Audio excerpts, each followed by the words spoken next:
మా పాపను చూసుకోవడానికి మేము ఒక కేర్ టేకర్ కోసం చూస్తున్నాం. ఇది వాలంటరీ జాబే, కంపల్సరీ ఏం లేదు. మీకు ఇష్టం లేకపోతే మొహమాట లేకుండా చెప్పచ్చు అన్నాడు వార్డెన్. పాపను చూసుకోవడానికి మనిషి కావాలా? ట్రేసీ వేగంగా ఆలోచించింది. ఇక్కడి నుండి తప్పించుకోవడానికి ఇదొక మంచి అవకాశం అనిపిస్తుంది. వార్డెన్ ఇంట్లో పనిచేయడం అంటే జైల్ సెటప్ గురించి, బ్లూ ప్రింట్ గురించి ఎక్కువ వివరాలు తెలుసుకోవచ్చు.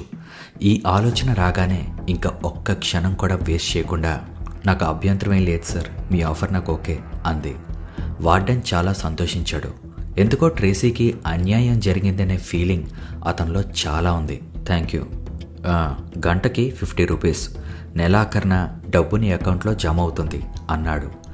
ఖైదీలు డబ్బు చేతిలో ఉంచుకోవడానికి అనుమతి లేదు. వాళ్ళు జైలు నుండి విడుదల అయ్యే రోజు మొత్తం డబ్బంతా వారికి అప్పగిస్తారు. ఈ నెలాఖరు వరకు నేను ఇక్కడ ఉంటే కదా అని మనసులో అనుకొని, శాలరీ నాకు ఓకే సార్ అంది. వెరీ గుడ్, రేపు ఉదయాన్నే వచ్చాయి, హెడ్ జైలర్ గారు నీకు మిగతా వివరాలన్నీ చెప్తారు అన్నాడు. Okay sir, thank you sir అంది. అతను ట్రేసీ వైపు చూసి ఏదో చెప్పాలనిపించింది. ఏం చెప్పాలో సరిగ్గా తెలియలేదు. అందుకే ఓకే అంతే, ఇంకా మీరు వెళ్ళొచ్చు అన్నాడు. ఈ వార్త ట్రేసీ ఎర్నెస్టైన్కి చెప్పగానే ఆశ్చర్యపోయింది. నిన్ను కూడా ట్రస్టీ లిస్టులో వేశారనమాట. చాలా అబ్జర్వేషన్ తర్వాతే పలానా ఖైదీని నమ్మచ్చు అనే నిర్ధారణకు వస్తారు జైలు సిబ్బంది. అలాంటి ఛాన్స్ అందరికీ రాదు. అక్కడ పని చేస్తే నువ్వు జైలు గురించి ఇంకా ఎక్కువ వివరాలు తెలుసుకోవచ్చు. అది నువ్వు తప్పించుకోవడానికి కూడా చాలా హెల్ప్ అవుతుంది అంది ఎర్నెస్టైన్. కానీ ఎలా అని అడిగింది ట్రేసీ. ఎలా అంటే నీకు 3 చాయిస్లు ఉన్నాయి, కానీ అన్నీ రిస్కీయే. మొదటిది చూయింగ్ గమ్. ఒక చూయింగ్ గమ్తో నీ గది తలుపు లాక్కు, కారిడోర్ తలుపు లాక్కు జామ్ చేస్తావు. బయట యార్డ్లోకి వెళ్ళి గోడ మీద ముళ్ళ తీగలపైన ఒక దుప్పటి వేసి ఎక్కి దూకేయడమే. ఆ తర్వాత ఇంకా వెనక్కి తిరిగి చూడకుండా పరిగెట్టాలి, అంతే. అబ్బా, ఆ తర్వాత కుక్కలు, హెలికాప్టర్స్ గన్తో నా వెంట పడతారు. ఇది వర్కౌట్ అవ్వదు, కానీ నెక్స్ట్ ఏంటి అని అడిగింది ట్రేసీ. సరే, రెండో మెథడ్ బ్రేక్అవుట్. గార్డ్స్ నుండి ఒక గన్ దొంగతనం చేసి నీతో పాటు ఒక బందీ తలపైన తుపాకీ పెట్టి నీతో పాటు తీసుకెళ్ళాలి. కాకపోతే దొరికితే నీ శిక్ష ఇంకో 5 ఏళ్ళు పెంచొచ్చు అంది. అబ్బా, ఇది మరీ సినిమాటిక్గా ఉంది. ఏదైనా రియల్గా వర్కౌట్ అయ్యేది ఏమైనా ఉంటే చెప్పు అంది ట్రేసీ. సరే, మూడోది. ఇప్పుడు నువ్వు వార్డెన్ ఇంట్లో పనిచేస్తున్నావు కదా, ఎవరి పనిలో వాళ్ళు బిజీగా ఉంటుండగా కామ్గా నడుచుకుంటూ గేట్ నుంచి బయటికి వెళ్ళిపో. ఎలాగో వాళ్ళు నిన్ను ట్రస్ట్ చేస్తున్నారు కాబట్టి ఇంట్లో పాపకి ఏదైనా బిస్కెట్ ప్యాకెట్ కొనడానికి వెళ్ళిందేమో అనుకుంటారు.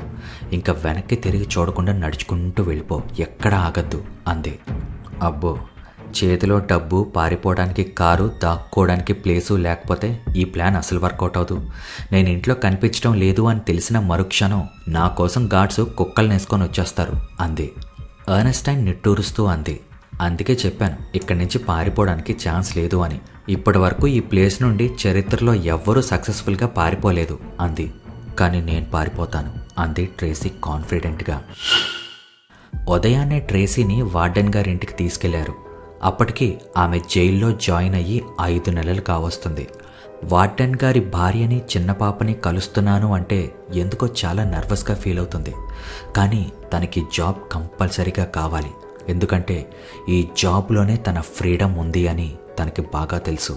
ఈ ఆలోచనలో తనుండగా ఒక రోజ్ కలర్ డ్రెస్ వేసుకుని ఒక ఆవిడొచ్చింది. గుడ్ మార్నింగ్, నువ్వేనా కొత్త కేర్ టేకర్వి అని అడిగింది.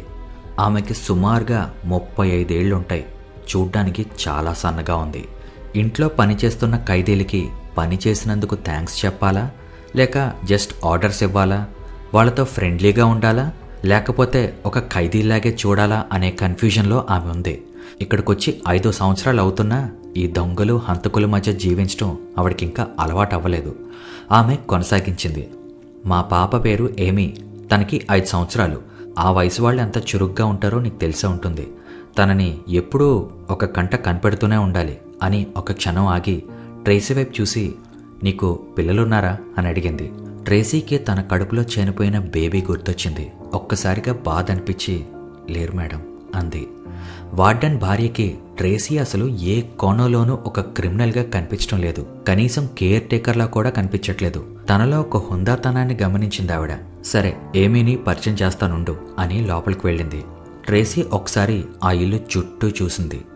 అది తను అనుకున్న దానికన్నా పెద్ద కాటేజే. చాలా నీట్గా ఆకర్షణీయంగా ఉంది. ఇంటి వాతావరణం చూసి కొన్ని సంవత్సరాలు అయిపోయినట్టు అనిపించింది. వార్డెన్ భార్య ఒక పాపని చేయి పట్టుకొని తీసుకొచ్చి, ఏమీ అదిగో చూడు, అక్క పేరు ట్రేసీ అంది. హాయ్ అంది ఏమీ. ఆ పాపది సేమ్ వార్డెన్ భార్య పోలికే, తనలాగే సన్నగా ఉంది, కానీ చాలా ఫ్రెండ్లీగా అనిపించింది. నువ్వేనా నా కొత్త కేర్ టేకర్ అని అడిగింది. అవునమ్మా, నేను చూసుకోవడానికి, మీ మదర్కి హెల్ప్ చేయడానికి నేను వచ్చాను అంది ట్రేసీ.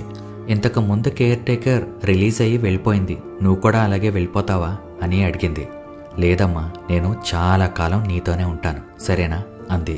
వార్డెన్ భార్య ట్రేసీని కిచెన్లోకి తీసుకెళ్లి ఆమె ఏ ఏ పనులు చేయాలో వివరించింది. మీరేమీతోనే కలిసి భోంచేయండి, బ్రేక్ఫాస్ట్ మీరే ప్రిపేర్ చేసేయండి, అది తిన్నాక పాప కొంచెం సేపు ఆడుకుంటుంది, మధ్యాహ్నం మాత్రం మా కుక్కే లంచ్ ప్రిపేర్ చేస్తాడు, తిన్నాక పాప కాసేపు పడుకుంటుంది, లేచాక ఆ పొలాల్లో ఆ మైదానాల్లో తిరగడానికి ఇష్టపడుతుంది అని చెప్పింది. మెయిన్ జైలుకి అవతలి వైపు 20 ఎకరాల్లో ఒక పెద్ద పొలం ఉంది. అక్కడ కూరగాయలు, పళ్ళు, చెట్లు అన్నీ ట్రస్టీసే పండిస్తున్నారు. ఆ తర్వాత 5 రోజులు ట్రేసీకి ఒక కొత్త జీవితంలా అనిపించింది. నార్మల్గా అయితే ఈ జైలు వాతావరణం నుండి దూరంగా పొలాల్లో తిరగడం, మైదానాల్లో ఫ్రెష్ ఎయిర్ ఎంజాయ్ చేయడం చాలా ఎంజాయ్ చేసి ఉండేది ట్రేసీ. కానీ ఆమె మైండ్ అంతా ఎలా తప్పించుకోవాలి అనే ఆలోచన తప్ప ఇంకేమీ లేదు. ట్రేసీకి పాప డ్యూటీ లేనప్పుడు జైలుకి రిపోర్ట్ అవ్వాల్సి ఉండేది.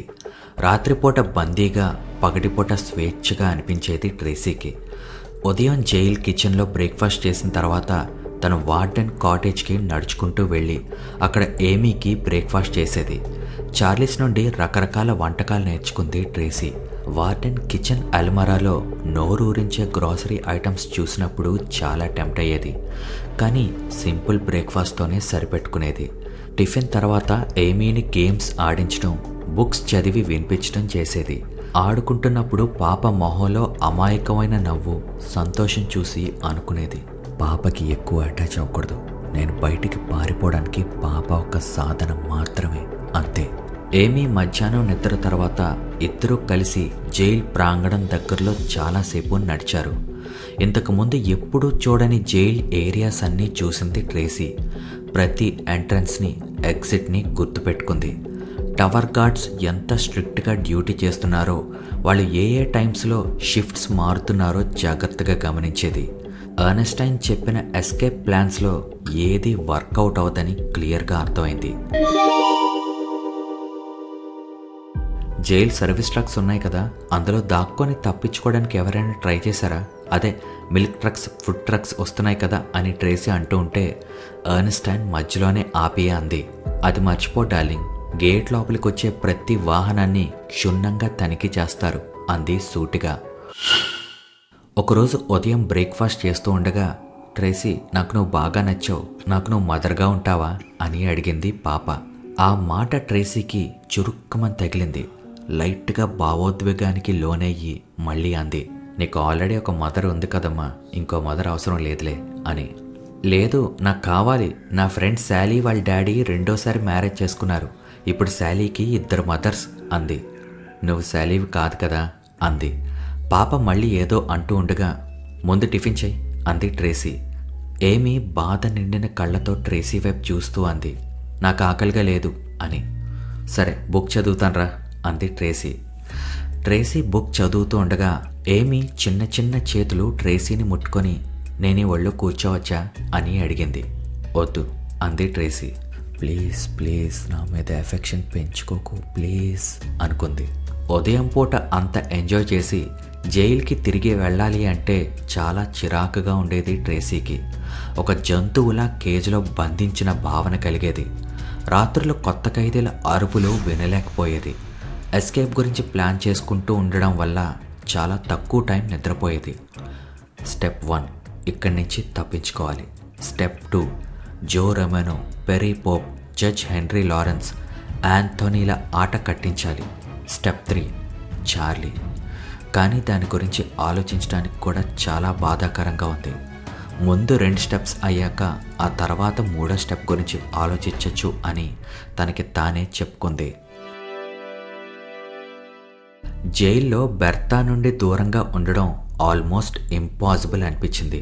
తన మీద ఒక కన్నేసి ఉందని కూడా ట్రేసీకి తెలుసు.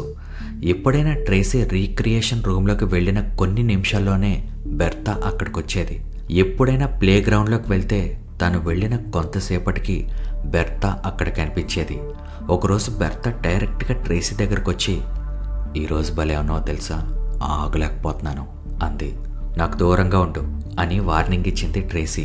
బెర్తా నవ్వి, ఏం చేస్తావేంటి, నీ ఫ్రెండ్ ఎర్నెస్టైన్ వెళ్ళిపోతుందంట కదా, నిన్ను నా సెల్కి ట్రాన్స్ఫర్ చేయించే పనిలో ఉన్నా, ఆల్రెడీ అరేంజ్మెంట్స్ జరుగుతున్నాయి అంది. ట్రేసీ ఆమె వైపు ఆశ్చర్యంగా చూసింది. బెర్తా తల ఊపుతూ, ఏంటి చేయలేననుకుంటున్నావా, చూస్తూ ఉండు అంది. ట్రేసీకి టైం చాలా తక్కువ ఉంది అని అర్థమైంది. ఎర్నెస్టైన్ రిలీజ్ అవ్వక ముందే ఇక్కడి నుంచి ఎలా అయినా తప్పించుకోవాలి అనుకుంది. ఏమీకి రంగురంగుల అడవి పువ్వులుండే ఏరియాలో నడవడం అంటే చాలా ఇష్టంగా ఉండేది. ఆ సమీపంలోనే ఒక చిన్న సరస్సు ఉంది. దాని చుట్టూ ఒక కాంక్రీట్ వాల్ ఉంది. ట్రేసీ, స్విమ్మింగ్ చేద్దామా అని అడిగింది ఏమీ. లేదేమీ, ఇది స్విమ్మింగ్ కోసం కాదు, ఇరిగేషన్ కోసం ఈ వాటర్ని యూజ్ చేస్తారు అని చెప్పింది ట్రేసీ. ఆ లేక్ వాటర్ని చూస్తేనే ట్రేసీకి వణుకొచ్చింది. చిన్నప్పుడు తన తండ్రి భుజాల మీద ఎత్తుకొని సముద్రంలోకి తీసుకెళ్లారు. డాడీ వద్దు డాడీ అని ట్రేసీ అంటూ ఉంటే, మరీ చిన్నపిల్లలాగా చేయకు అని ట్రేసీని వాటర్లో పడేశారు. తల పై వరకు నీటిలో మునిగాక భయపడి ప్యానిక్ అయిపోయింది. ఎర్నెస్టైన్ త్వరలో జైలు నుండి విడుదలవుతుంది అని ట్రేసీకి తెలుసు. కానీ తన రిలీజ్ డేట్ వచ్చేసరికి ట్రేసీ దిగ్భ్రాంతికి గురైంది. ఇంకో 2 వీక్స్లో వెళ్ళిపోతున్నాను అంది ఎర్నెస్టైన్. ఆ మాటకి ట్రేసీ వెన్నులో భయం పాకింది. బెర్తాతో జరిగిన సంభాషణ గురించి ఎర్నెస్టైన్కి చెప్పలేదు. ఇప్పుడు హెల్ప్ చేయడానికి ఎర్నెస్టైన్ కూడా ఉండదు కాబట్టి బెర్తా అనుకున్నట్టుగా ట్రేసీని తన సెల్కి ట్రాన్స్ఫర్ చేసే అంత ఇన్ఫ్లుయెన్స్ బెర్తాకు ఉండొచ్చు. దాని గొడవ వదలాలంటే వార్డెన్కి చెప్పాలి.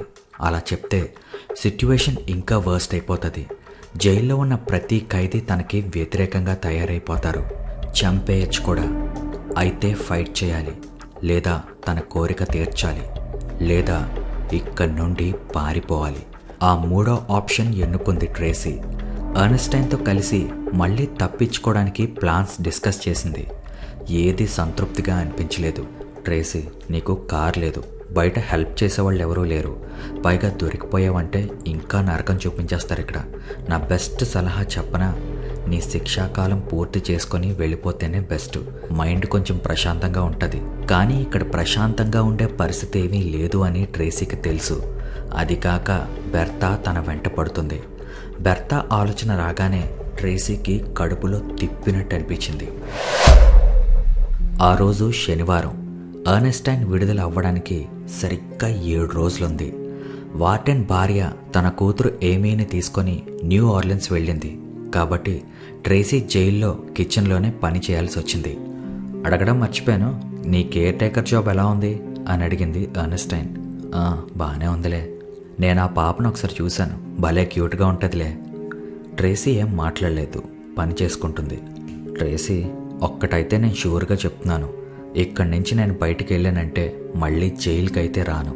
నేను నా బాయ్ ఫ్రెండ్ నీకోసం బయట ఏదైనా హెల్ప్ చేయాలంటే మొహమాట పడకుండా అడుగు అంది. ట్రేసీ ఏదో అంటూ ఉండగా, మేడం లోపలికి రావచ్చా అని ఒక మగ గొంతు వినిపించింది. ఒక ధోబీ వచ్చి మురికి యూనిఫామ్స్, కొన్ని లెనిన్ బట్టలు ఒక ట్రాలీలో వేసుకొని వెళ్ళిపోతున్నాడు. అతను డోర్ బయటికి వెళ్ళిపోతుంటే ట్రేసీ ఆశ్చర్యంగా అతన్ని చూస్తూ అడిగింది, ఎర్నెస్టైన్, కింద లాండ్రీ ట్రక్ ఉందేంటి, మన జైల్లో ఆల్రెడీ లాండ్రీ ఉంది కదా అని అడిగింది. ఎర్నెస్టైన్ నవ్వి, అది గార్డ్స్కి, వాళ్ళ యూనిఫామ్స్ మన జైల్ లాండ్రీకి పంపిస్తే బటన్స్ అన్నీ తెగిపోయి, స్లీవ్స్ అన్నీ చిరిగిపోయి, వాళ్ళ డ్రెస్సెస్ మీద మార్కర్స్తో బూతులు రాయడం అలాంటివన్నీ జరిగాయి. అందుకే వాళ్ళ బట్టలు బయట లాండ్రీకి వేసుకుంటున్నారు అని చెప్పింది ఎర్నెస్టైన్. ట్రేసీ ఆమె మాటలు వినిపించుకోవడం లేదు. ఇక్కడి నుండి ఎలా తప్పించుకోవాలో ట్రేసీకి ఒక క్లారిటీ వచ్చింది. మనం ట్రేసీని మార్చేస్తే బాగుంటుందేమో అంది వార్డెన్ భార్య అతనితో. వార్డెన్ న్యూస్ పేపర్ చదువుతున్నాడు. పేపర్ కొంచెం కిందకి దించి, ఏమైంది అని అడిగాడు. అది నేను అంత ఖచ్చితంగా చెప్పలేకపోతున్నాను, కానీ ఎందుకో ట్రేసీకి ఏమీ అంటే ఇష్టం లేదేమో అనిపిస్తుంది. తనకి పిల్లలంటే ఇష్టం లేదేమో. ఎందుకు ఆ డౌట్ వచ్చింది? ఏమైనా కొట్టడం కానీ తన మీద అరవడం కానీ చేసిందా? చిచి, అలా ఏం చేయలేదు. మరి ఇంకేంటి? నిన్న ఏమీ ట్రేసీ దగ్గరికి వెళ్ళి తన చుట్టూ చేతులు వేసింది. వెంటనే ట్రేసీ ఆమె చేతులు కిందకి దించేసింది. ఏమీ తన మీద బాగా ఎఫెక్షన్ పెంచుకుంటుంది. వార్డెన్ నవ్వి, ఇదొక కంప్లైంటా? నాకు తెలుసు కదా, ట్రేసీ ఈ పనికి కరెక్ట్. నీకు నిజంగా ఏదైనా ప్రాబ్లం ఉంటే చెప్పు, మాట్లాడతాను అన్నాడు. సరే, మీ ఇష్టం అంది ఆవిడ. కానీ అతని సమాధానానికి ఆమె ఇంకా కన్విన్స్ అవ్వలేదు. ఎందుకు వర్కౌట్ అవుతుందనుకుంటున్నావు అని అడిగింది ట్రేసీ. చెప్పాను కదా, బయటికి వెళ్ళే ప్రతి ట్రక్ని గార్డ్స్ బాగా చెక్ చేస్తారు అంది ఎర్నెస్టైన్. కానీ ఇది లాండ్రీ ట్రక్ కదా, ఒక్కొక్క బట్ట బయటికి లాగి చెక్ చేయరు కదా అంది ట్రేసీ. అవసరం లేదు, ఆ బట్టల ట్రాలీని యూటిలిటీ రూమ్కి తీసుకెళ్తాడు ధోబీ. అక్కడ ఒక గార్డ్ సమక్షంలో బట్టలన్నీ ట్రక్లోకి ఎక్కిస్తారు. ట్రేసీ ఒక్క క్షణం ఆగి ఆలోచించింది. సడన్గా ఏదో తట్టి, ఎర్నెస్టైన్, ఎవరైనా ఆ గార్డ్ని ఒక్క 5 నిమిషాలు డిస్ట్రాక్ట్ చేస్తే అని అడిగింది. వాడి దృష్టి మళ్ళిస్తే ఏమవుతుంది అని అనబోయి ఆగిపోయింది ఎర్నెస్టైన్. ట్రేసీ ప్లాన్ ఏంటో ఇప్పుడు అర్థమైంది. ఆ గార్డ్ డిస్ట్రాక్ట్ అయితే నువ్వు లాండ్రీ బాస్కెట్లో దాక్కోవచ్చు అని తల ఊపి, ట్రేసీ, ఇది వర్కౌట్ అయ్యేలా ఉంది అంది. అయితే నాకు హెల్ప్ చేస్తావా? నువ్వు అంత అడగాల, డెఫినెట్గా చేస్తాను. ఆ బెర్తాను కూడా దెబ్బ కొట్టినట్టు ఉంటుంది. జైల్లో ఖైదీల నెట్వర్క్ అంతటికీ ట్రేసీ ఎస్కేప్ వార్త ఒక సెన్సేషన్ అయిపోయింది. ఖైదీలందరిలో ఒక ఉత్సాహాన్ని, ఎనర్జీని నింపే వార్త ఈ జైలు నుండి తప్పించుకోవడం అనేది. నిజానికి ప్రతి ఒక్క ఖైదీకి ఇదొక కళ, కానీ ఎవరికీ ధైర్యం లేదు. వాళ్ళకి గన్స్ పట్టుకున్న గార్డ్స్ గుర్తొస్తారు, వేట కుక్కలు గుర్తొస్తాయి, హెలికాప్టర్స్ గుర్తొస్తాయి.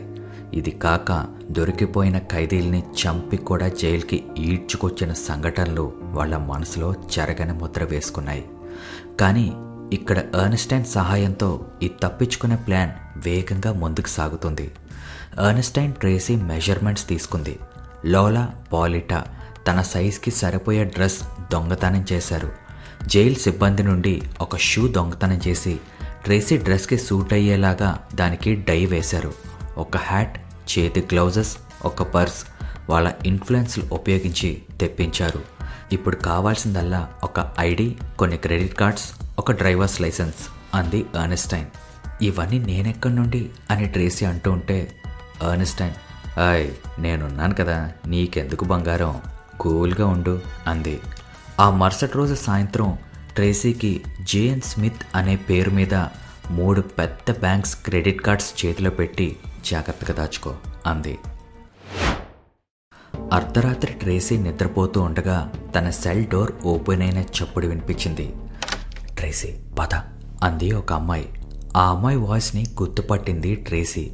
తను కూడా ఒక ట్రస్టీయే. ఏం కావాలి నీకు అని అడిగింది ట్రేసీ.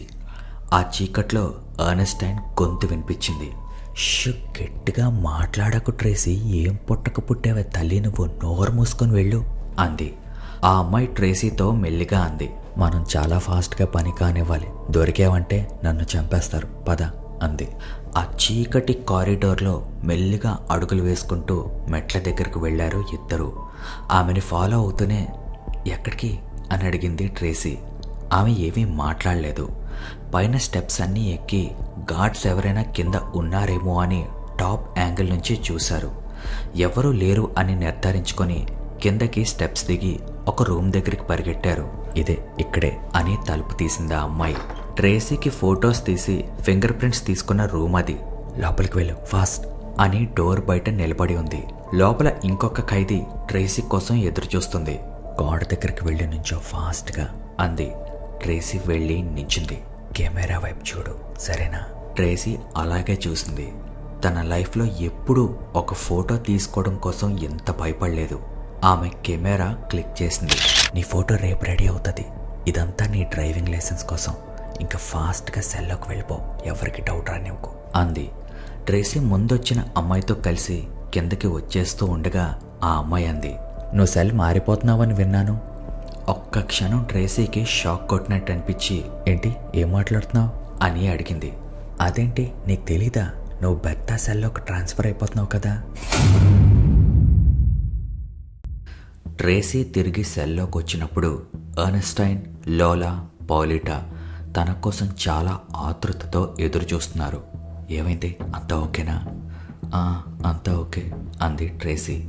నీ డ్రెస్సు సాటర్డేకి రెడీ అయిపోతుంది అంది పౌలిటా. అది ఎర్నెస్టైన్ జైలు నుండి విడుదలయ్యే రోజు. అదే నా డెడ్ లైన్ అనుకుంది ట్రేసీ. ఎర్నెస్టైన్ ట్రేసీ దగ్గరకొచ్చి మెల్లిగా అంది, నువ్వేం టెన్షన్ పడదు ట్రేసీ, సాటర్డే లాండ్రీ ట్రక్ మధ్యాహ్నం 2 o'clockకి మూవ్ అయిపోతుంది. నువ్వు 1:30 కల్లా యూటిలిటీ రూమ్లో ఉంటే సరిపోతుంది. అక్కడ గార్డ్ని లోలా పక్క రూమ్లోకి తీసుకెళ్తుంది. పౌలిటా యూటిలిటీ రూమ్లో నీ డ్రెస్ పట్టుకొని వెయిట్ చేస్తూ ఉంటుంది. నీ ఐడి కార్డ్ నీ పర్స్లో ఉంటుంది. 2:15 కల్లా జైలు గేట్లు దాటుకుంటూ ట్రక్కు నిన్ను తీసుకొని బయటికి వెళ్ళిపోతుంది. ఓకేనా? ట్రేసీకి ఊపిరి పీల్చుకోవడానికి కూడా కష్టంగా అనిపించింది. జైల్ ఎస్కేప్ గురించి డిస్కస్ చేస్తుంటేనే తనకి చాలా టెన్షన్గా అనిపిస్తుంది. దొరికిపోతే ఇంకేమీ లేదనుకుంది. కానీ కొంచెం పాజిటివ్గా ఆలోచిస్తే మరికొన్ని రోజుల్లోనే తను ఒక ఫ్రీ బర్డ్ అయిపోతుంది. నిజానికి తనకి ఇది సినిమా కాదు, నిజ జీవితం అని బాగా తెలుసు. ఎప్పటికైనా తనని పట్టుకొని మళ్ళీ జైలుకి తీసుకొస్తారు. కానీ దానికన్నా ముందు తను చేయాల్సిన పనులు కొన్ని ఉన్నాయి. అవి ఎలా అయినా సరే కంప్లీట్ చేసి తీరాలి అనుకుంది. ట్రేసీ విషయంలో ఎర్నెస్టైన్, బెర్తాల మధ్య జరిగిన ఘర్షణ గురించి ఖైదీలందరికీ వాళ్ళ నెట్వర్క్ ద్వారా మ్యాటర్ పాస్ అయిపోయింది. అది పాత న్యూసే. కొత్త న్యూస్ ఏంటంటే ఇప్పుడు ట్రేసీని బెర్తా సెల్లోకి ట్రాన్స్ఫర్ చేసుకుందాం అనుకుంటుంది. ట్రేసీ ఎస్కేప్ గురించి బెర్తాకి ఇంకా తెలియకపోవడానికి ఒక రీజన్ ఉంది. బెర్తాకి బ్యాడ్ న్యూస్ వినడం అస్సలు ఇష్టం ఉండదు. గతంలో తనకి బ్యాడ్ న్యూస్ చెప్పిన వ్యక్తుల మీద తన ఫ్రస్ట్రేషన్, టెంపర్ కంట్రోల్ చేసుకోలేక పిచ్చి కొట్టుడు కొట్టిన చరిత్ర ఉంది బెర్తాకి. అందుకే గొడవ ఎందుకు అని కరెక్ట్గా ట్రేసీ ఎస్కేప్ అయ్యే రోజు తెల్లవారుజామునే బెర్తాకి ఆ విషయం ట్రేసీ ఫోటో తీసిన అమ్మాయి ద్వారానే తెలిసింది. బెర్తా ఆ ఎస్కేప్ ప్లాన్ డీటెయిల్స్ వింటున్నంతసేపు భయంకరమైన నిశ్శబ్దంతో వింది. పెద్ద రియాక్షన్ ఏమీ ఇవ్వలేదు. ఎన్ని గంటలకి అని అడిగింది. ఈరోజు మధ్యాహ్నమే 2 o'clockకి యూటిలిటీ రూమ్లో ఒక లాండ్రీ బాస్కెట్ కింద ట్రేసీని ఉంచుతున్నారు. బెర్తా చాలాసేపు మౌనంగా ఉండి ఆలోచించింది. ఆ తర్వాత అటు పక్కగా వస్తున్న జైలర్ దగ్గరికి వెళ్ళి, మేడం, వార్డెన్ గారిని కలవాలి, చాలా అర్జెంట్ అంది.